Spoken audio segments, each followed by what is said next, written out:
Salut tout le monde et bienvenue sur Télévision du Monde pour le deuxième numéro du projet École Famille. Il y a des professeurs qui ont saisi à bras-le-corps la violence, l'intégration dans la société et le respect de l'autre en faisant de leur école avec les élèves une école citoyenne. Démonstration.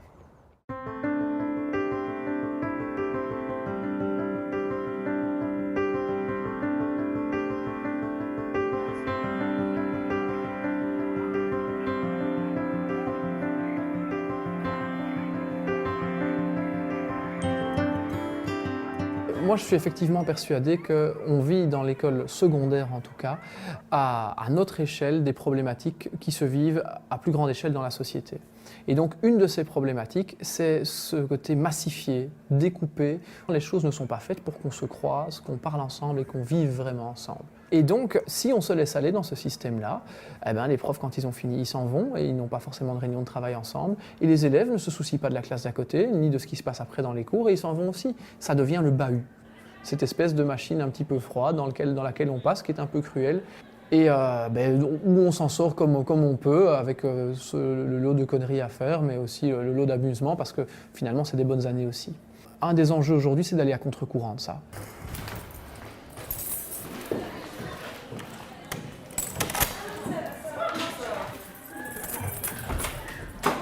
Bonjour tout le monde.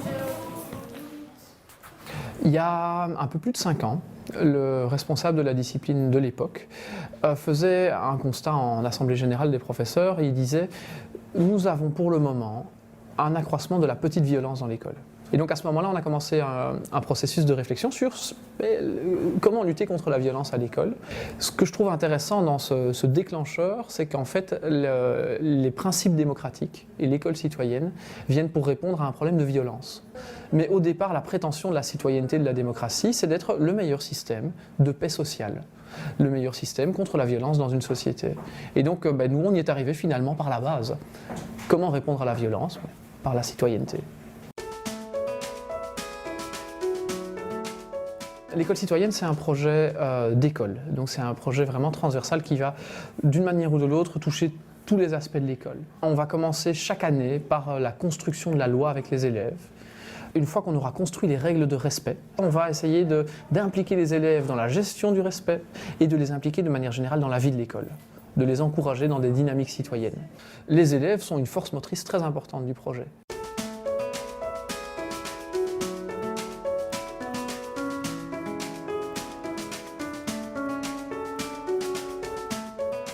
C'est un conseil d'élèves. Je trouve que c'est déjà important que ce soit un conseil. Il y a plus d'élèves que d'adultes. C'est une réunion qui a lieu tous les mardis après l'école. Tous les élèves de l'école peuvent y rentrer des projets.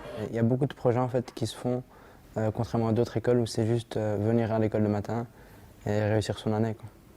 Ça peut parler par exemple du sujet des GSM dans la cour de récréation, comme on peut accueillir des élèves ils sont en quelque sorte en problème avec le règlement de l'école. Quand les élèves faisaient des conneries et tout, c'était directement chez Madame Martin ou chez la directrice, ils sont directement sanctionnés et tout. Et maintenant, ils sont écoutés. Ils expliquent pourquoi ils ont fait ça. Et les professeurs cherchent des solutions. Et en fait, quand je suis arrivé ici, c'était parce que j'étais un élève difficile. J'étais envoyé d'une autre école.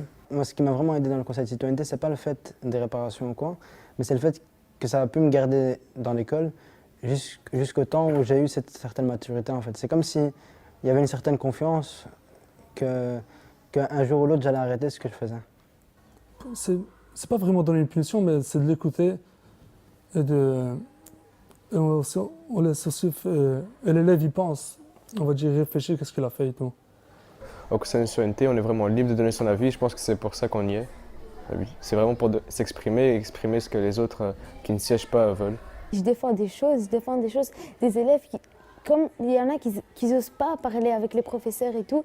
Et après, au conseil de citoyenneté, ce qui est bien, franchement, c'est le truc que j'aime le plus, c'est il n'y a pas trop de règles comme quand tu es en classe. Tu peux pas. Maintenant, si un prof il a dit A, toi tu es obligé de suivre A. Tandis que là-bas, non, tu peux donner ton avis à toi. Tu n'es pas obligé d'être d'accord avec le professeur. Chez les professeurs, l'école citoyenne, est-ce que ça apporte?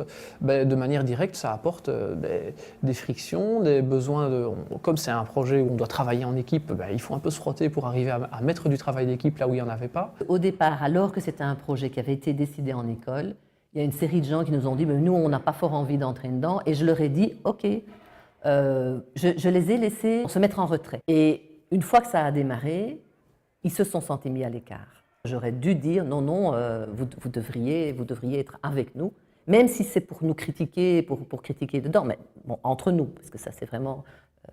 on a besoin de ces critiques, entre nous. Les détracteurs obligent ceux qui mènent le projet à le réévaluer sans cesse, à l'adapter à notre école, à trouver des solutions et à essayer d'être à la fois critique par rapport à l'outil qui nous a été donné. Quand ça a démarré, j'ai pris, je pense, volontairement du recul pour voir un petit peu comment les collègues qui étaient directement rentrés dans le projet s'en sortaient, quoi, je veux dire. Je voulais un petit peu observer comment le processus allait se mettre en place, observer aussi la réaction des élèves et voir comment mes collègues adultes, enseignants ou éducateurs, éducatrices, réagissaient par rapport aux bébés qui grandissaient, quoi, je veux dire. Au début, beaucoup d'entre eux ont pu se sentir dépossédés d'une certaine autorité dans les classes. Maintenant, on est beaucoup plus attentif à l'autorité de chacun des professeurs. Et donc, il nous arrive maintenant, quand un élève doit venir au conseil de citoyenneté, d'inviter le titulaire ou le professeur qui pouvait avoir un problème avec lui, afin de l'entendre lui aussi. Et donc, le professeur se retrouve mis dans la position qu'il n'aurait pas dû quitter. Ça évolue bien, et moi-même, en tant qu'éducateur, j'y trouve mieux ma place, quoi, je veux dire. J'y trouve mieux ma place, qui était moins évident avant, quoi, je veux dire.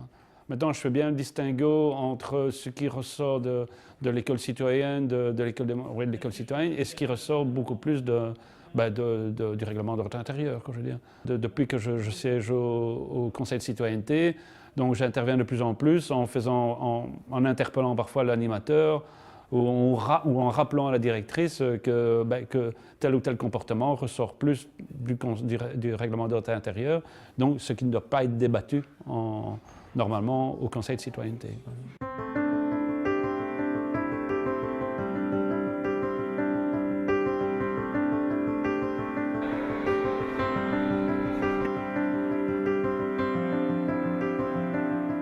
Il y a toujours le problème, je pense, ne pas donner une trop belle image de l'école. C'est vrai que dans notre école, on fait beaucoup de choses, mais ça n'en reste pas moins très difficile aussi. On a exactement les mêmes problèmes que dans les autres écoles. On a des exclusions en fin d'année, mais on les traite autrement. Et donc, pour moi, les exclusions sont réussies. C'est-à-dire que quand le jeune il sort de chez nous en étant exclu, il a compris. Et donc, il ne va pas probablement recommencer dans une autre école. Puis l'école citoyenne ne va pas apporter de solution à tout. Il ne faut pas oublier ici aussi que l'école citoyenne n'est qu'au service de la réussite scolaire. C'était au départ pour donner une meilleure ambiance de travail et je crois que nous arrivons maintenant à une plus grande sérénité dans les relations avec les professeurs et les élèves, ce qui permet aux professeurs de pouvoir donner mieux cours, enfin de façon plus détendue et donc d'avoir un meilleur impact. Ce qu'apporte l'école citoyenne, mais je pense que d'autres projets peuvent l'apporter aussi, c'est ce sentiment qu'il y a moyen de bouger, qu'il y a moyen d'avoir des forces vives. Et même dans un contexte où les choses ne seront pas simples, ça apporte, je dirais, à la fois de l'énergie et puis un petit peu de vent et un petit peu d'air. Et mon sentiment personnel, c'est qu'on vit dans une école qui est moins violente, plus respectueuse, dans lesquelles les élèves s'impliquent et savent qu'ils peuvent le faire, dans lesquelles on a une force en plus pour mettre des projets, dans laquelle aussi il y a, et ça je crois que c'est une des choses les plus importantes, plus de fierté d'être là, en particulier pour les élèves. Tam Tam et Télévision du Monde, c'est terminé pour aujourd'hui seulement, car on se retrouve déjà la semaine prochaine pour le 3e numéro du projet École Famille. Et d'ici là, n'oubliez pas que vous pouvez vous rendre sur notre site internet www.télévisiondumonde.be ou encore sur notre page Facebook. À la semaine prochaine.